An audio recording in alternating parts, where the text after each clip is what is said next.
别说我没给你看来我们东院的实力已经不比西院弱了。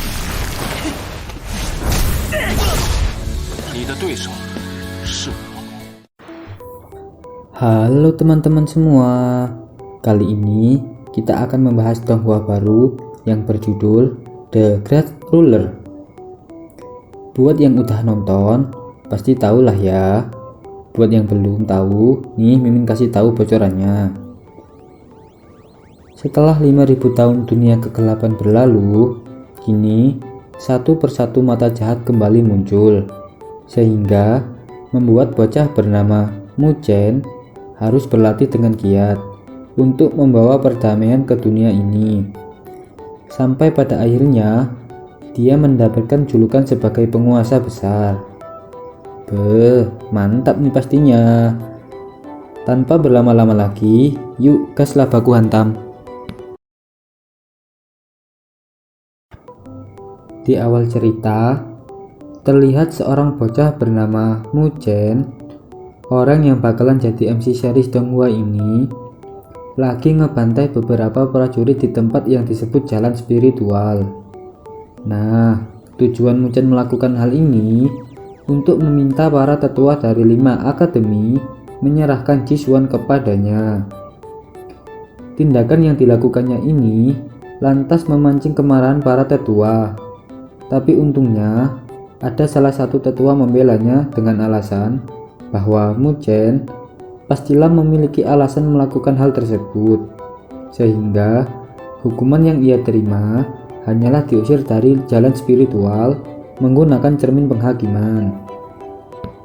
即日为武大院逐出陵路，为牧尘何来凶兽，其罪当诛。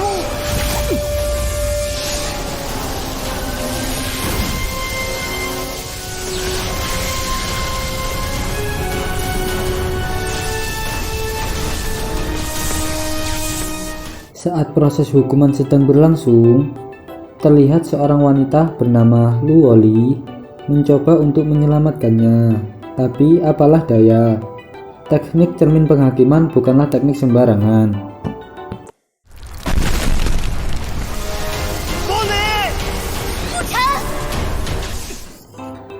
Beberapa saat berlalu, kita kini dibawa ke sebuah tempat yang disebut Akademi Beiling, tempat di mana Mu Chen berada setelah diusir dari jalan spiritual. Sambil berkultivasi menikmati indahnya alam, Mu Chen lantas teringat dengan perkataan seorang wanita yang akan selalu menunggunya di Akademi 5 besar. Kira-kira siapa ya wanita ini? Lama setelah Mu Chen memikirkan hal ini, dia tiba-tiba dikejutkan dengan sebuah serangan.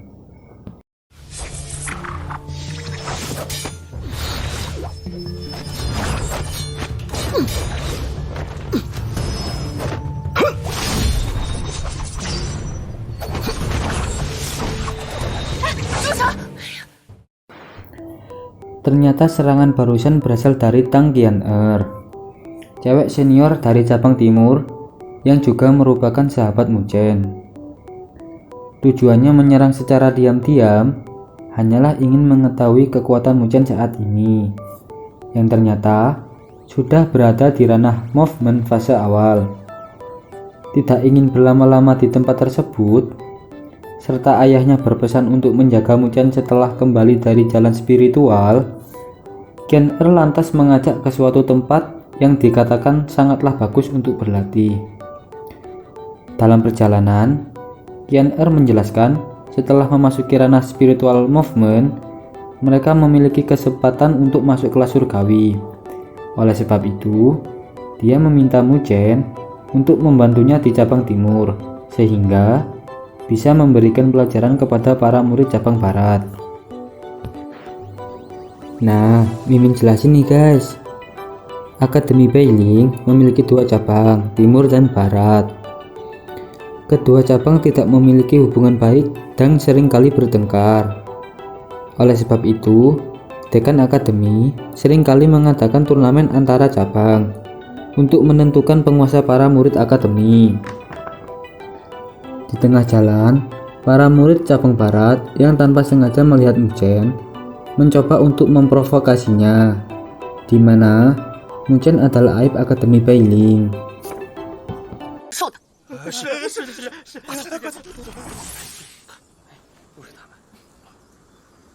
没事。要不来跟我过过招？千仞姐，不是说要带我去修炼之地吗？再让我听到你们胡说八道，有你们好。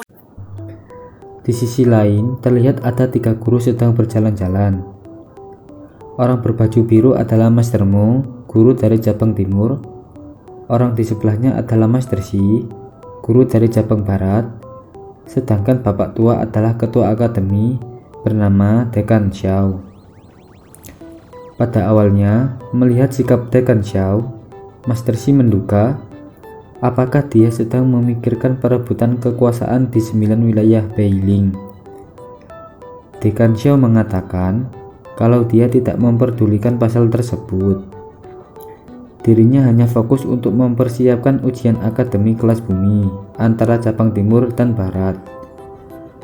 Master Shi dengan sangat percaya diri mengatakan kalau para murid-muridnya sudah siap mengikuti ujian, terutama Liu Yang, seorang pangeran muda dari wilayah Liu. Dia pastinya memberikan kejutan di ujian nantinya. Merasa puas dengan hal itu, Dekan Xiao lantas bertanya perkembangan Mu Chen di cabang timur. Master Mu mengatakan kalau Mu Chen saat ini sudah berada di ranah spiritual movement tahap awal, mungkin memiliki kesempatan untuk memasuki jalan surgawi. Mendengarkan hal itu justru membuat Master Shi terlihat meremehkan. Pasalnya, semenjak Mu Chen diusir dari jalan spiritual, sudah menghambat latihannya selama 1 tahun. Oleh sebab itu, dia mengusulkan untuk mengirim Mu Chen kembali ke wilayahmu saja. Tapi, Dekan Xiao beranggapan kalau kompetisi juga merupakan latihan, sehingga hasilnya barulah bisa diputuskan setelah kompetisi berlangsung. Di sisi lain, melihat Qian Er sedang berjalan-jalan santai bersama Mu Chen membuat Liu Yang dari cabang barat menjadi kesal. Kenapa Qian Er dekat dengan sampah yang diusir dari jalan spiritual? Kakaknya yang bernama Liu Mubai lantas memintanya untuk santai saja. Lebih baik dia memikirkan ujian yang akan segera dilaksanakan, serta meminta masuk ke kelas surgawi dengan status peringkat 1 kelas bumi. Pasalnya, jika dia bisa masuk kelas surgawi dengan status peringkat 1 kelas bumi, maka akan mendapatkan banyak sekali sumber daya latihan, serta memiliki kesempatan untuk memperebutkan kota masuk 5 akademi besar. Terlebih lagi, dikarenakan sebentar lagi wilayah Liu akan menguasai seluruh wilayah Beiling. Liu Mubai memintanya untuk bisa mengalahkan tuan muda wilayahmu alias Mu Chen. Sementara itu, Mu Chen dan Qian Er mendengar kalau murid dari cabang barat sedang menindas para murid dari cabang timur. Yang ternyata, para murid dari cabang barat ingin menggunakan tempat latihan para murid cabang timur. Bahkan meski Tang Qingshan sudah mencoba untuk membantu para rekannya, tapi dia masihlah kesulitan untuk menghadapi para murid cabang barat. Terlebih lagi, ada Mu Yuan yang saat ini sudah berada di ranah spiritual movement.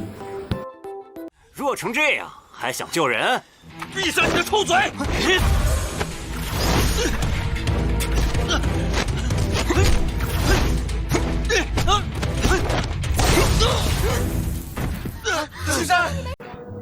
Di saat terdesak, Tang Qingshan sempat-sempatnya mengatakan kalau Mu Chen ada di sini, para murid cabang barat pastilah tidak akan berani bertindak seperti ini. Ucapan ini lantas memancing kemarahan Mu Yuan. Pasalnya, dia tidaklah ingin dibandingkan dengan seorang sampah. Tapi untungnya, ketika serangan mautnya nyaris mengenai Tang Qingshan, Mu Chen datang di waktu yang tepat.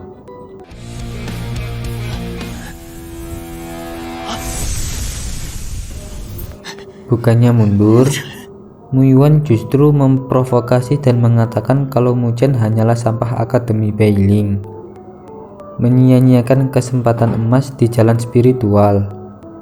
Jika kesempatan itu diberikan kepada Liu Mubai, mungkin tidaklah memalukan akademi.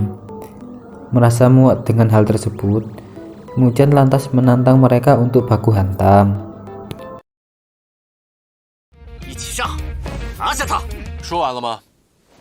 动手吧！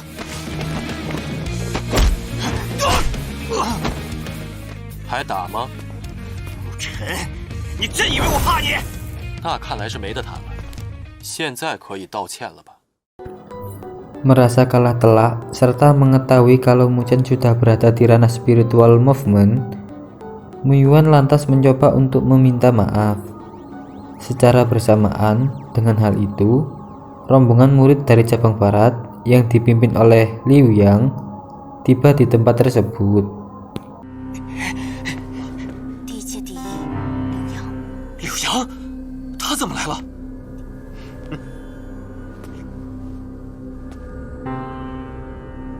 成事不足败事有余的废物。